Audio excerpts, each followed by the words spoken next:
Hello everyone, इस video में मैंने केवीएस एमवीएस टीयर 1 एग्जाम के न्यूमेरिकल एबिलिटी के आफ्टरनून शिफ्ट के क्वेश्चन को मैंने डिस्कस किया है।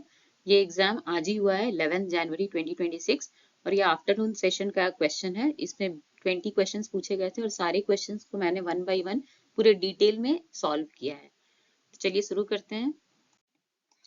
ये पहला क्वेश्चन है, क्वेश्चन 21। इसमें कहा गया है a person invest two equal amounts at the rate of 15% and 18% simple interest per annum. If the total interest earned on these amounts in 2 years is 6,600 rupees, then the sum invested in each case is. तो हम assume कर लेते हैं कि दोनों में same amount ही spend हुआ है। जैसे P मैंने मान लिया, जो इनिशियल अमाउंट इन्वेस्ट हुआ दोनों में वो P है और सिंपल इंटरेस्ट का फॉर्मूला होता है P into R into T by 100। ठीक है, तो उससे पहले दोनों में कितना इंटरेस्ट आया वो हम कैलकुलेट कर लेते हैं। तो जब हम सिंपल इंटरेस्ट पहले केस में कैलकुलेट करेंगे तो ये आ रहा है 0.3p और सेकंड में आ रहा है 0.36p। अब क्या दिया है कि total interest earn on these amounts in 2 years, दोनों को ऐड करके ये दिया हुआ है वैल्यू 6,600 और उसको जब हम सॉल्व करेंगे तो हमारा प्रिंसिपल आ रहा है 10,000 rupees. So answer first is the correct answer. ठीक है, Question 22. The value of 15 into 6 divided by 18 minus 52 divided by 13 into 2 plus 12 divided by 6 is. चलिए इसको सॉल्व करते हैं।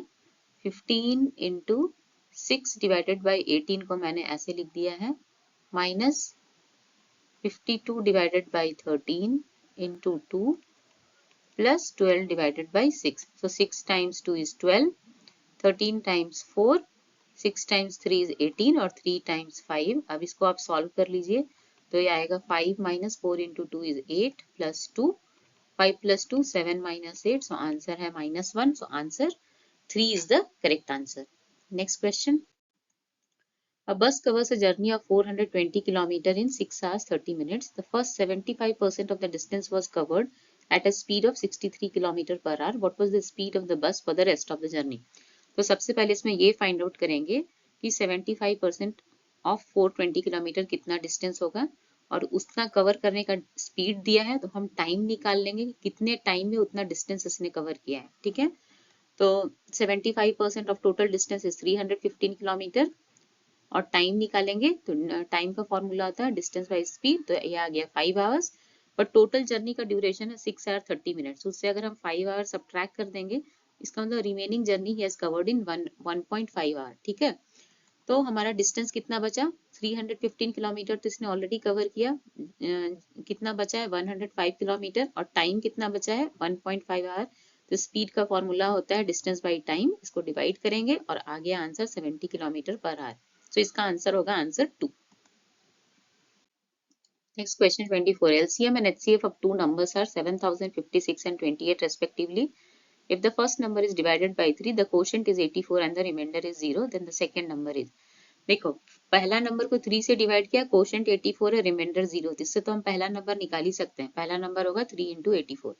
उसके बाद हम रिलेशन यूज करेंगे LCM into HCF is equal to product of two numbers और उसको यूज करके हम सेकेंड नंबर निकाल लेंगे। तो पहला नंबर है 252, फिर ये रिलेशन हमको मालूम है product of LCM HCF is equal to product of two numbers, इसमें सारे का वैल्यू डाल देंगे तो इससे मेरा सेकेंड नंबर निकल जाएगा 784। So correct option is option 4।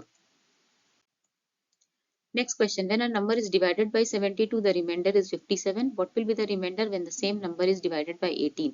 ये सेम क्वेश्चन PRT के मॉर्निंग शिफ्ट में भी आया था, सिमिलर क्वेश्चन, मतलब वैल्यूज अलग थे बट क्वेश्चन यही था। तो हम इसमें भी हमको वही यूज करना है, dividend equal to divisor into quotient plus reminder. तो वैसा अगर हम लिखते हैं तो ये नंबर हमारा है, क्वोशंट को मैंने Q माना है तो नंबर बन गया 72Q प्लस 57। अब देखिए इसमें क्या निकालना है, what will be the reminder when the same number is divided by 18। तो ऐसे क्वेश्चन में क्या कीजिए, ये दोनों 72 और 57 को 18 के टर्म्स में लिखने का कोशिश कीजिए। तो 18 इंटू 4 तो 72 होता है, इसको हम स्प्लिट कर दिए। 57 का क्या करें, 57 को स्प्लिट करेंगे, 18 इंटू 3 54 प्लस 3 57। ठीक है, फिर अब हम 18 कॉमन ले लेते हैं तो इसका मतलब 4Q प्लस 3 तो 18 से डिविजिबल है, तो रिमाइंडर कितना बचा, 3 बचा, तो आंसर होगा 3। Next, if length of a rectangle is increased by 20% and breadth is decreased by 10%, then what is the percentage change in its area? जब भी ऐसा क्वेश्चन है कितना चेंज हुआ एरिया में, पहले हम ओरिजिनल एरिया निकालेंगे, मतलब इन द बिगिनिंग हम मानते हैं कि length is L, breadth is B, तो area will be L into B. उसके बाद हम इंक्रीज लेंथ और डिक्रीज ब्रेथ निकालेंगे, फिर एरिया निकालेंगे एंड उसके बाद हम फाइंड आउट करेंगे कितना एरिया में चेंज हुआ, percentage change in its area. तो area in the beginning length into breadth, फिर क्या हुआ, लेंथ इंक्रीज हो गया 20%, तो ये हमारा आ गया 1.2 एल। कैसे आया, एल प्लस 20% ऑफ एल, तो इसको हम जब ऐड करेंगे तो आ गया 1.2 एल। ब्रेथ क्या हो गया, डिक्रीज हुआ 10%, इसका मतलब बी माइनस 10% ऑफ बी, 10% में 0.10, फिर इसको सब्ट्रैक्ट करेंगे तो 0.9 बी आ गया। तो हमारा न्यू एरिया हो गया L dash into B dash, ये आ गया 1.08 एल बी।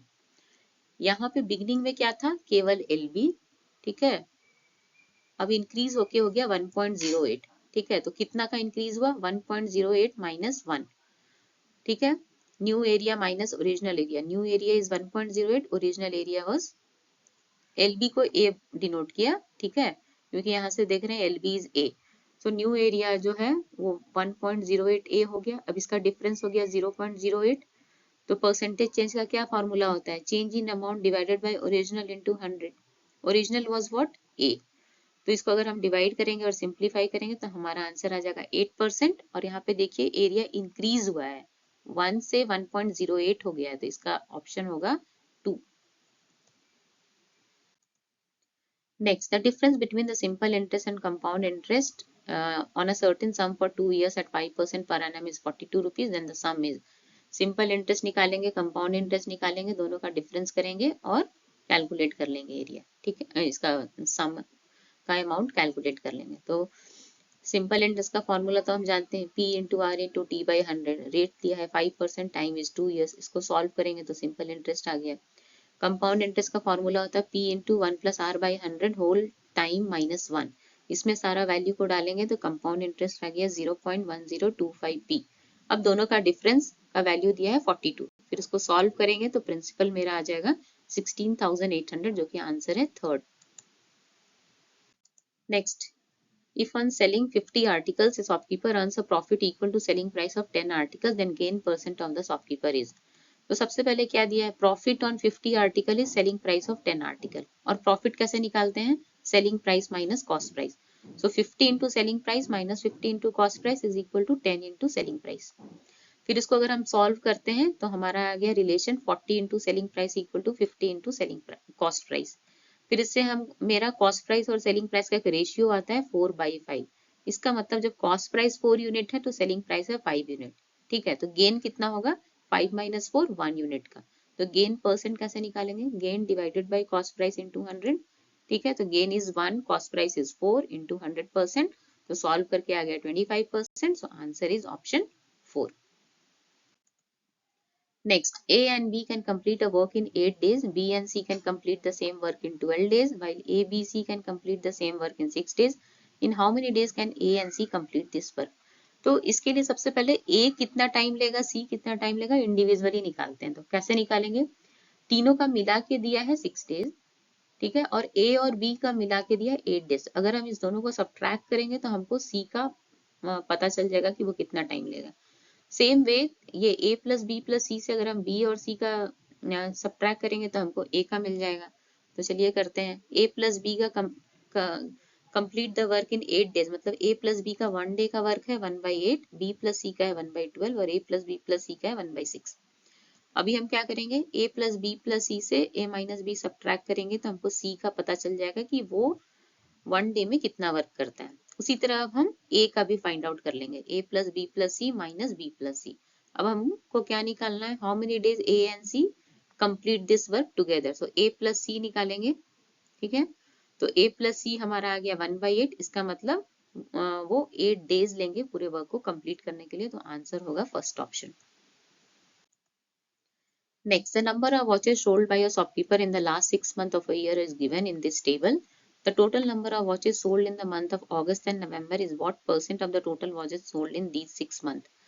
तो पहले तो पूरा 6 मंथ का सम करके फाइंड आउट करेंगे, फिर अगस्त और नवंबर में कितना सेल हुआ उसका फाइंड आउट करेंगे, फिर हम परसेंटेज निकाल लेंगे। तो टोटल 6 मंथ में 10,000 सेल हुआ, अगस्त एंड नवंबर में 3,000, सो परसेंटेज होगा 3,000 बाई 10,000 इंटू 100, तो इससे हमारा 30% आंसर आया, so option 1। Next, The average monthly salary of 15 workers of a factory A is 16,000 rupees and that of 12 workers of factory B is 18,000. Then the average monthly salary of all 27 workers of the two factories is. सबसे पहले total salary of factory ए निकालेंगे, then factory B निकालेंगे और उसके बाद हम सारा का एवरेज निकालेंगे. तो total salary of factory A is 15 into 16,000 which is 2,40,000.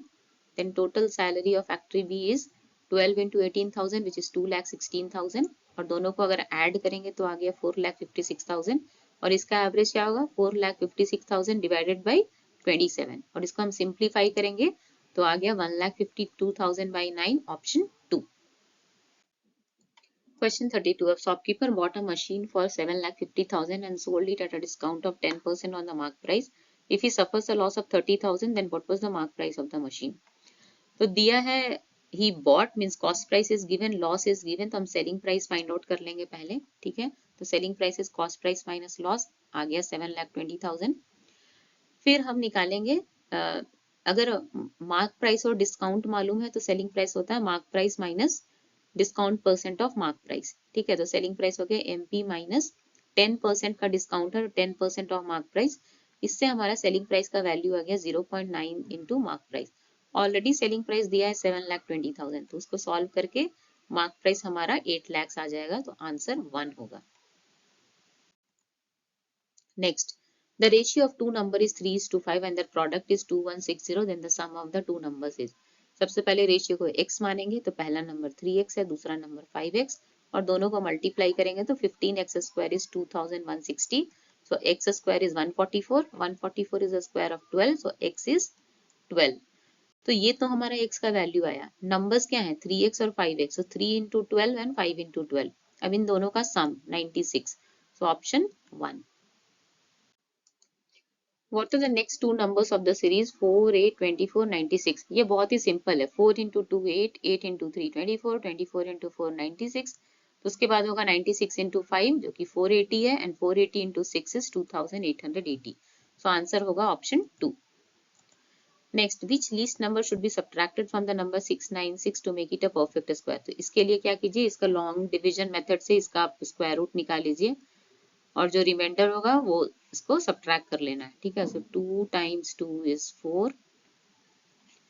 तो यहाँ पे आ गया 296.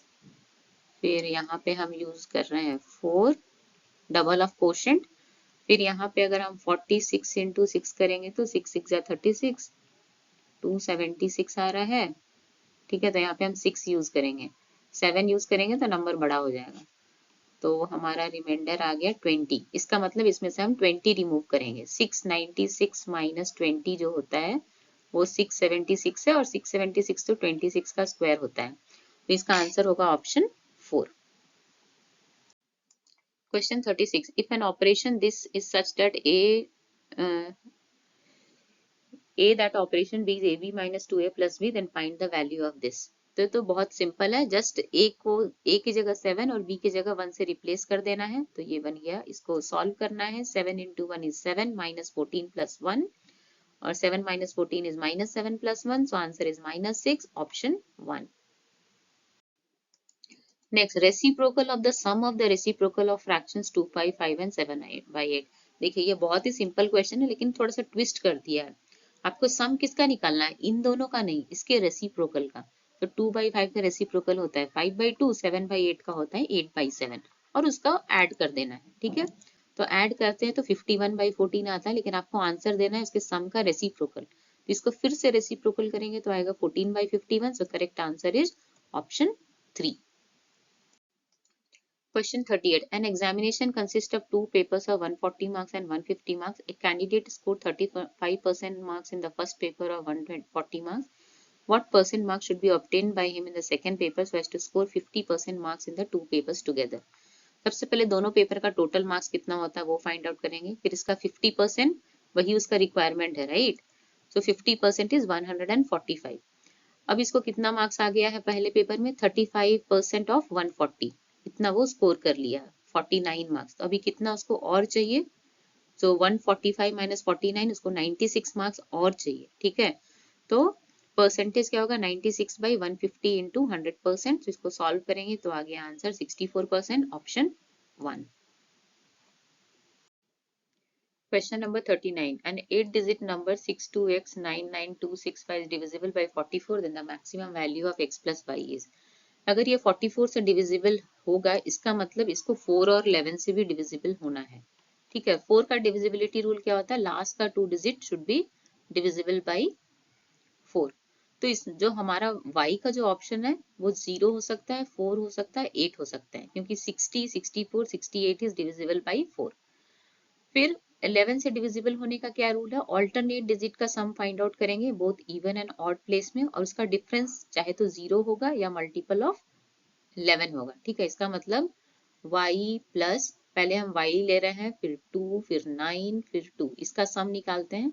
y प्लस 2 प्लस 9 प्लस 2, ये हो गया y प्लस 13। और फिर दूसरे प्लेस का निकालते हैं तो वो है 6, 6 है, 9 है, x है, 6 है, 6 प्लस 9 प्लस x प्लस 6, इसको अगर करेंगे तो आ गया आंसर x प्लस 21। इन दोनों का जो डिफरेंस होगा x plus 21 minus of y minus 13, ये चाहे तो 0 हो या मल्टीपल ऑफ 11 हो। ठीक है, तो इसके लिए हमें क्या करना है? y का तो पॉसिबिलिटीज हमको मालूम है, ये 0 हो सकता है, 4 हो सकता है, 8 हो सकता है। तो इसका कॉम्बिनेशन अगर आप ट्राई कीजिएगा तो x प्लस वाई का जो मैक्सिमम वैल्यू आएगा वो होगा 11। सो ऑप्शन 3 इसका करेक्ट आंसर होगा। Question number 40, the value of the expression this is. ये तो नॉर्मल कैलकुलेशन वाला क्वेश्चन है, इसको आप सॉल्व कीजिए, इसका आंसर आएगा ऑप्शन 1। तो मैंने यहाँ पे सारे वीडियो को स्टेप बाय स्टेप पूरा डिटेल से आंसर दिया है। अगर आपको मेरा वीडियो पसंद आ रहा है, आप मेरे चैनल को जरूर से लाइक, शेयर और सब्सक्राइब कीजिए, और अपने फ्रेंड्स के साथ भी उसको शेयर करना ना भूलें। Thank you.